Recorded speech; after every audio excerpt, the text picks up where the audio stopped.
Hello, beautiful people. This is Therapy with Josh D. I'm Josh Davis, a licensed mental health counselor down in South Florida. And today I am talking to a good friend. She's a therapist, a coach, a Reiki healer, energy healer, and I find our conversation fascinating. Her name's Jess Mork. She's wonderful. She's great. And because our conversation was very expansive and we're good friends and we like to talk, I'm breaking it up into two parts. So today is going to be a little meet and greet, and then the next week is going to be talking about how and why the therapy world is such a mess. So stay tuned. It's going to be great. I just needed to say, okay. Hi. Jess Mork. How is the weather up there? The weather is, it's good. It's better than Florida, that's for sure. So it's like not really that humid. It's been actually like in the 70s recently, which has been very lovely. That sounds delightful. Right? Yeah. Like I woke up and it was like 70 degrees outside. I was like, this is so lovely. Nice. Good for you. Good for you. Good for you. That's so how, I don't know, it changes. Like our winters are fantastic. Yes. And then up there, everyone's like, oh, I'm so jealous. I'm like, yeah, sorry. Florida's great. Right. But now it's like, oh, it's hot and muggy and terrible and gross. Right, exactly. I literally feel like Florida's summer is like everyone else's winter because it's way too hot to do anything outside. Everyone stays inside. It's like, it's just the reverse. I love our topic. I'm so excited. Okay, me too. I love our topic. This might be a 4-hour podcast, but I am here to talk about this topic. I was looking through the notes and I was like, oh dang, we may have to break this up into multiple things. I love it. I'm so here for that. Okay, great. So we'll kind of just go and we'll just kind of go and see where it takes us. But yeah, the things that you wrote are so insightful and things I'm just super excited to like dive into it. Ooh. So where do you want to begin? Where do you want to start? I want to start. And I'm totally fine with kind of just following the questions in order if you want. Yeah. So tell us about you. Who are you? Like, what do you love? Tell us a little bit about Jess Mork. Yeah. Okay. So I like to call myself a somatic trauma therapist to keep it simple, but I work specifically, like if you really niche it down, I work with survivors of sexual abuse, specifically survivors of domestic violence. And I've worked a lot with both people who have like one foot in, one foot out and are trying to navigate that, or people who are like fully out of their like abusive situation and kind of like are on the recovery end from that. Got it. And then I also work with a lot of people who've experienced like religious trauma. That's kind of been like a thing through the pandemic that kind of, I didn't realize that was going to be a type of people I was going to work with, but it's been a lot of fun and I really enjoyed it. And I do a lot of somatic work with my trauma therapy, but I also am very holistic, but in the very genuine wraparound sense of that word. I love energy healing. I'm also a certified Reiki practitioner. I'm about to be a certified spinal energetics practitioner, which is like a more newer type of energy healing. I just finished up my psychedelic facilitator training. I also like to include like biological components. So I like to if my clients are able to, I like to make sure that they get blood work done, hormone panels done, that we're really kind of working alongside with the physical care that they need just as much as the mental health care. So I love that. It's so like multifaceted approach rather than just thinking. And I think that's the problem. There's a lot of problems that we're going to talk about in the psych world. But I think like in the medical world in general, things get so insular and they just focus on the one thing, but they're not thinking about how that one part is interacting with the rest of the body or the rest of the mind. And I love that you're incorporating all that. I'm super curious to know about the spinal energy. What did you call it? What was it? Yeah, spinal energetics. Yeah. Okay. Does that have to do with like chakras? Yeah, so it's Okay. actually like a multidisciplinary like hybrid of a ton of different things. And I'm like in the very beginning of my training. Okay. So I'm gonna kind of butcher the explanation a little bit potentially, or not maybe be as robust. But essentially it's a combination of a lot of different energy healing practices, and a lot of scientifically, like a lot of nervous system science-based education and knowledge brought into it. And it essentially, so to kind of a little bit help comparatively, Reiki uses what they call like universal life energy. So it's just the energy that exists in the universe. Okay. And you essentially, as a practitioner, act as a conduit or like a pipeline for that universal energy to the person receiving it. So you're Hmm. literally just like channeling universal energy, giving it to the person, and Hmm. it's doing its magic. And Hmm. that's like, I don't do anything about that. I just like offer them the energy.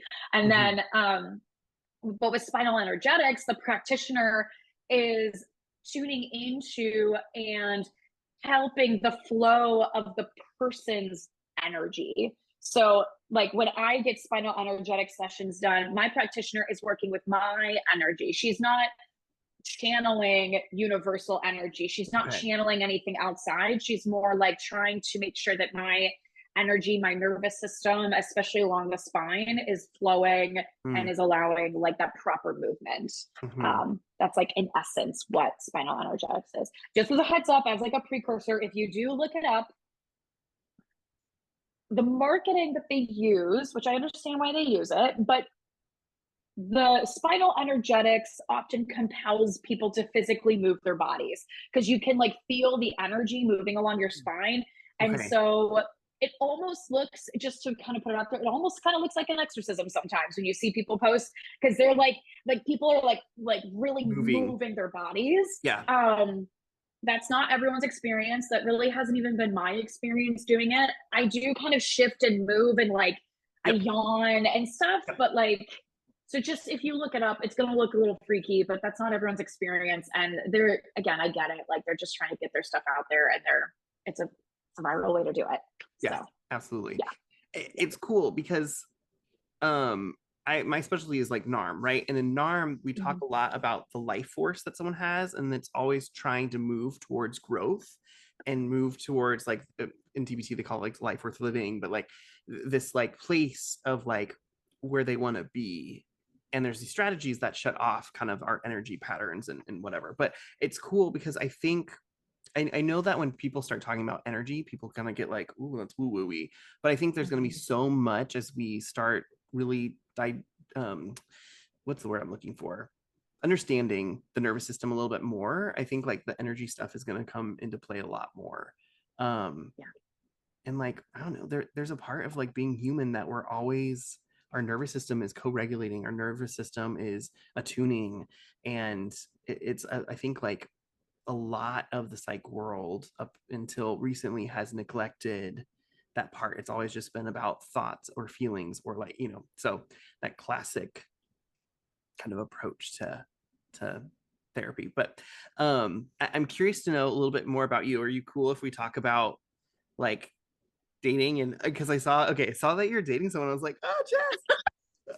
Look So at me go. so I'm Yeah. curious to know, feel free to tell us about a little bit about your experience with relationships and dating, and I'm also really curious to know about your dating experience because I haven't been in that world in a long time, Mhm. and it sounds like the wild west, honestly. Yes. So Mhm. yeah, tell me all about it. Yes. Yeah. So I am going to take everyone for a ride a little bit with my story because it's pretty unique. Parts of it are not unique, but there are parts of it that are very unique. So I am recently divorced, and that was about like a year ago in September. Um, and I was married for a total of 3 years, so it was pretty quick. We got married on January 2020. So we used to joke that we kind of like threw the party before like the end of the world, basically. Because it like no one had COVID, like no one even knew COVID was a thing.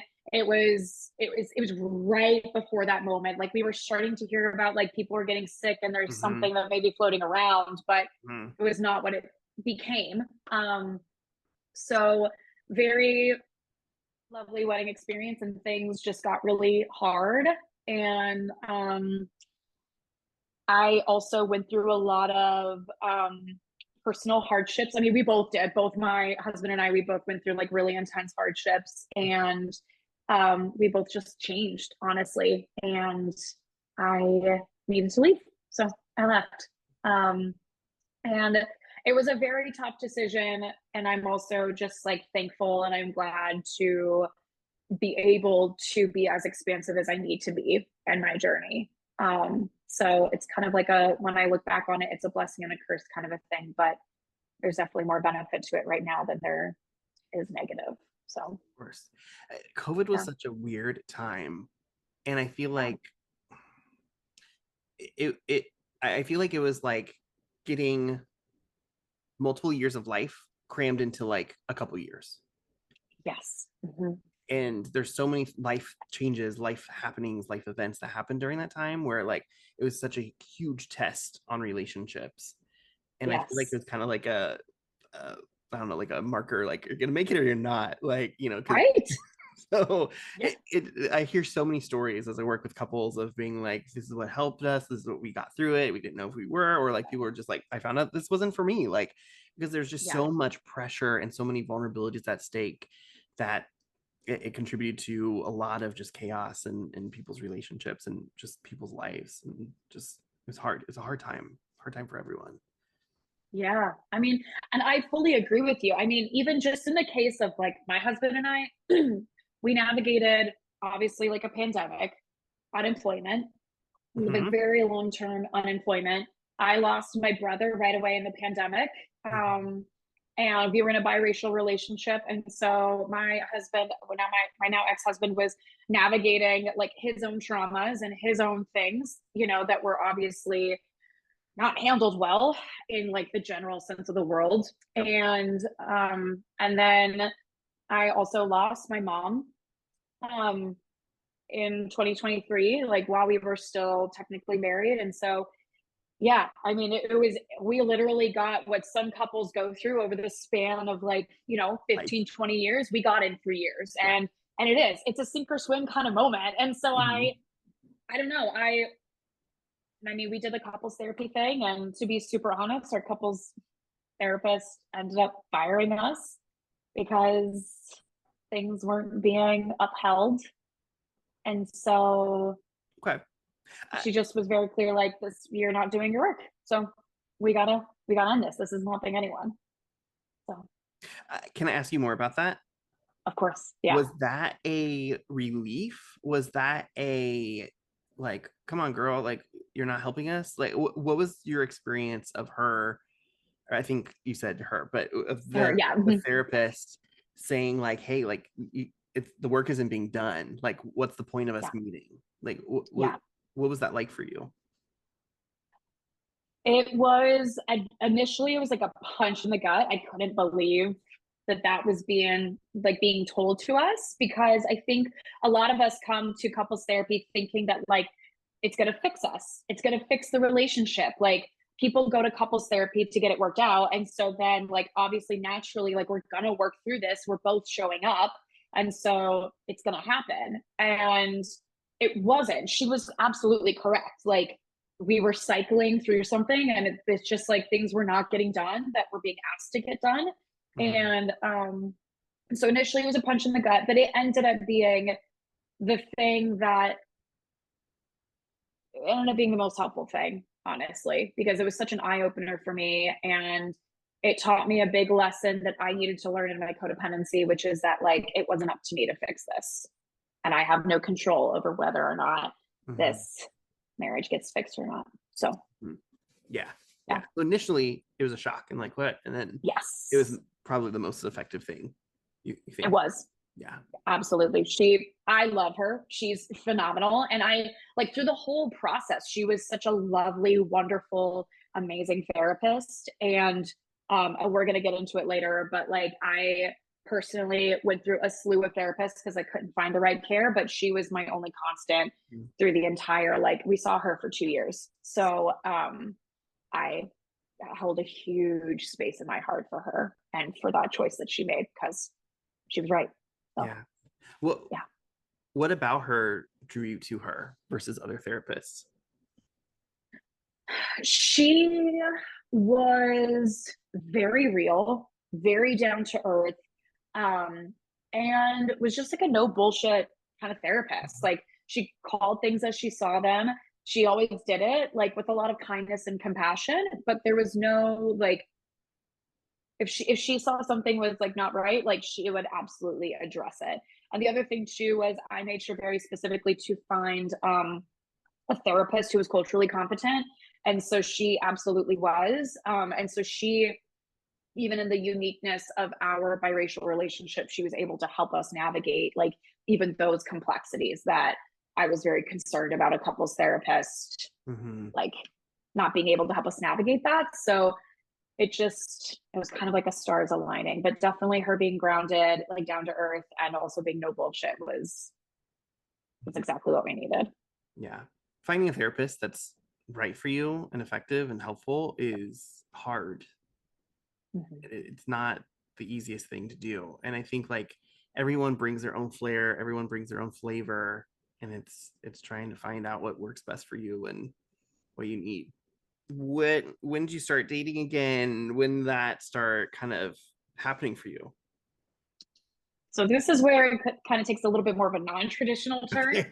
Okay. Um, because I don't like I am dating someone, although I would never recommend it to anyone else because it is, it was just last December when I got divorced. So like this is Yeah. obviously a whole year hasn't even passed. So it's not like a specific recommendation. However, I so in lieu of all of this, I had actually moved like probably a month before officially got like before I got divorced. So moved from Florida to Chicago, which is where I'm located now. And I was on Instagram just trying to find anyone who I knew who was like out in the city.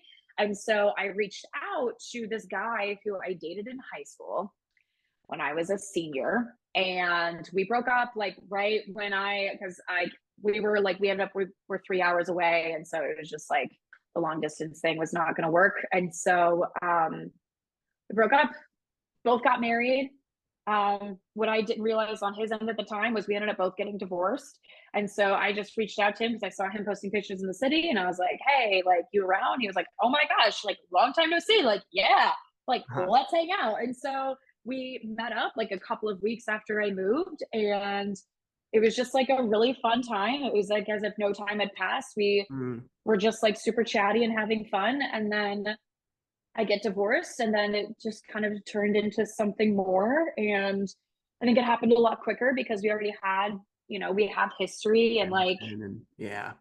yeah. So it happened quicker than I think it normally would have. But yeah, then I just kind of decided to date him, which I was really resistant to at first because I'm also like kind of newly come out as I like to just use the term queer. I like many. I think I'm technically like pansexual.